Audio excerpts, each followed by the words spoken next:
அனைவருக்கும் வணக்கம். எண்ணிய முடிதல் வேண்டும், நல்லதே எண்ணல் வேண்டும், திண்ணிய நெஞ்சம் வேண்டும், தெளிந்த நல்லறிவு வேண்டும். பண்ணிய பாவமெல்லாம் பரிதி முன் பணியை போல நன்னிய முன் இங்கு நசித்துடல் வேண்டும். அண்ணா, என்ன பார்க்கிறீர்கள்? நான் தான் மகாகவி பாரதியார். இந்த தமிழ் கவிஞனை உங்களுக்கு நினைவிருக்கிறதா? என் இயற்பெயர் சுப்பையா. என் பெற்றோர் பெயர் சின்னசாமி ஐயர் மற்றும் லக்குமி அம்மையார். நான் சாதி பிரிவினை இருக்கக்கூடாது என்று ஒரு கவிதை எழுதினேன். அது உங்களுக்கு தெரியுமா? வெள்ளை நிறத்தொரு பூனை எங்கள் வீட்டில் வளர்ந்து கண்டு பிள்ளைகள் பெற்றதம் அப்பூனை. அவை பேருக்கொரு நிறமாகும். சாம்பல் நிறம் ஒரு குட்டி, கருஞ்சாந்து நிறம் ஒரு குட்டி, பாம்பு நிறம் ஒரு குட்டி, வெள்ளை பாலின் நிறம் ஒரு குட்டி.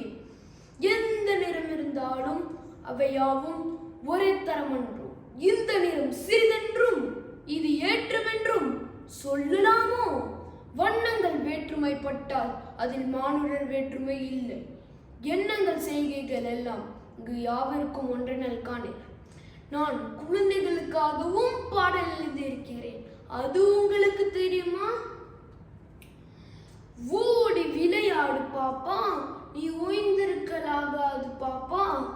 கூடி விளையாடு பாப்பா, ஒரு குழந்தையை வையாதே பாப்பா. காலையில் எழுந்ததும் படிப்பு, பின்பு கனிவு கொடுக்கும் நல்ல பாட்டு. மாலை முழுவதும் விளையாட்டு, இன்று வழக்கப்படுத்திக் கொள்ளு பாப்பா. கடைசியாக நான் உங்களிடம் ஒன்று கூற விரும்புகிறேன். தேடி சோறு நிதம் தின்று பல சின்னஞ்சிறு கதைகள் பேசி மனம் வாடி துன்ப மிக உழன்று பிறர் வாட பல செயல்கள் செய்து நரை கூடி கிளப்பருவம் மீதி கொடுங்கோற்றுக்கு இறையன பின் மாயும் பல வேடிக்கை மனிதரைப் போல நான் வீழ்வேன் என்று நினைத்தாயோ? யாரும் யாரை கண்டு எதை கண்டு அச்சப்படக்கூடாது.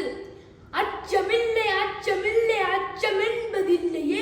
உச்சி மீது வானிடிந்து வீழுகின்ற போதிலும் அச்சமில்லை அச்சமில்லை அச்சம் என்பதில்லையே. வாழ்ந்த தமிழ் வளர்ந்த தமிழ்.